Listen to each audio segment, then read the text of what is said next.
even filtering that down further, there's so much advice which is based on scientific research for men, often done by men. And, over the past few years, we've seen a lot of more research done for women in sports, for women through different stages of life. And it's amazing to see that.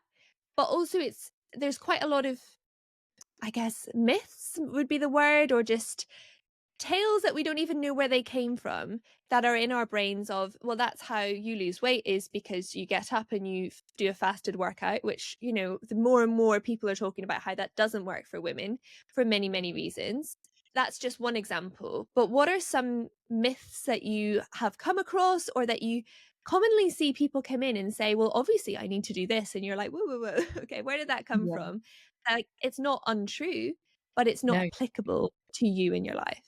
So I will answer your question, but you've just also mentioned something which kind of triggered me. So when I did my PhD, I was looking at various dietary interventions that affect appetite and body composition during weight loss. And this is true across like a lot of the research is women are typically excluded because our hormones change throughout our cycle, and they will influence things like our appetite and our drive for certain foods.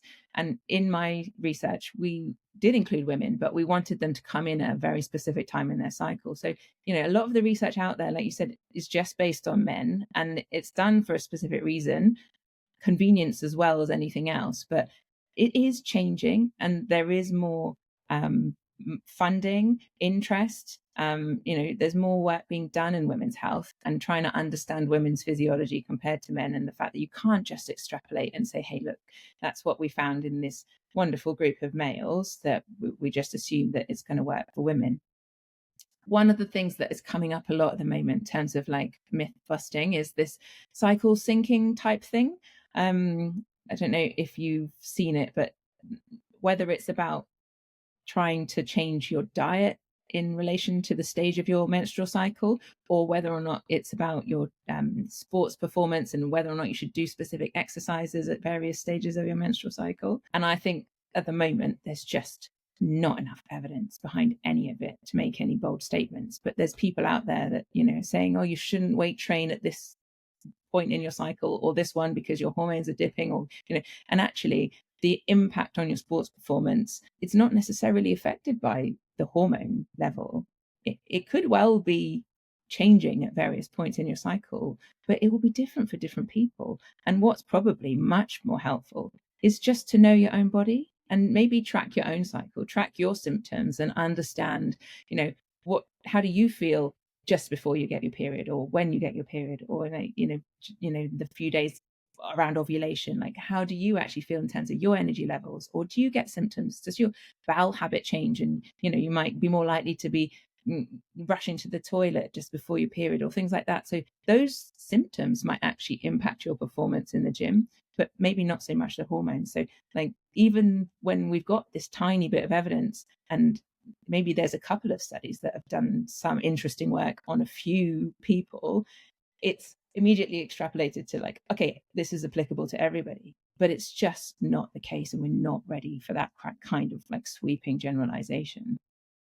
Yeah, I think that's just definitely the point of, it's applicable for some people, but it's actually getting to know you and your own body and your own cycle, because even, the hormone levels that we hit will be so different to the person next to us or whatever. And there's different levels throughout the cycle. There's different lengths of cycle. There's different, like, even periods itself. Some people suffer really badly, some people don't. There's so many different variables within it. But then I think because there's these blanket rules which just sort of get announced, and then we think, oh, fantastic, there's some research in women's sport or women's periods or women's cycles or whatever.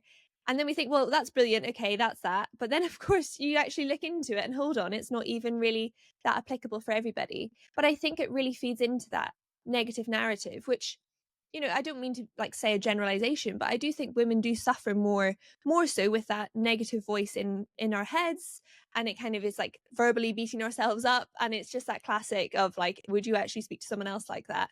But it's so hard to undo that pattern of behavior, because it's quite ingrained and it's very subtle, and because it's ourselves saying it, and maybe we've been doing it for 15 years, 20 years, 40 years, whatever, then it's quite hard to separate that from our identity and say, hold on, that's just an opinion. It's not necessarily the identity part. But because we'll say, well, women are actually performing best 2 days after they finish their, I'm making this up, 2 days after they finish their period, they will get a PB in their squat.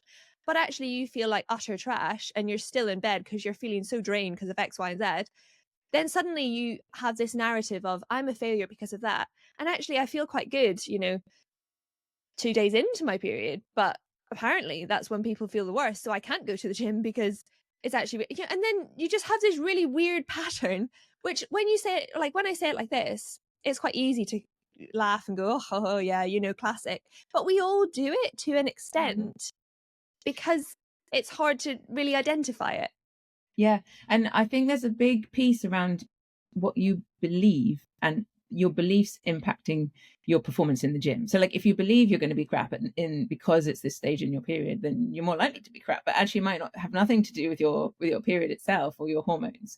And those beliefs are internalized, right? And they come from a lot of this misinformation out there telling us that we're, going to perform badly in the gym. Oh, right. Okay. Well, then I won't go to the gym. I think there's enough reasons for women not to go to the gym. We don't need to add more of them, So it should be about promoting getting people active, strength training, like doing all the things that perhaps we classically wouldn't have done as women. And obviously that's changing a lot, but we don't need any more reasons to put people off being active.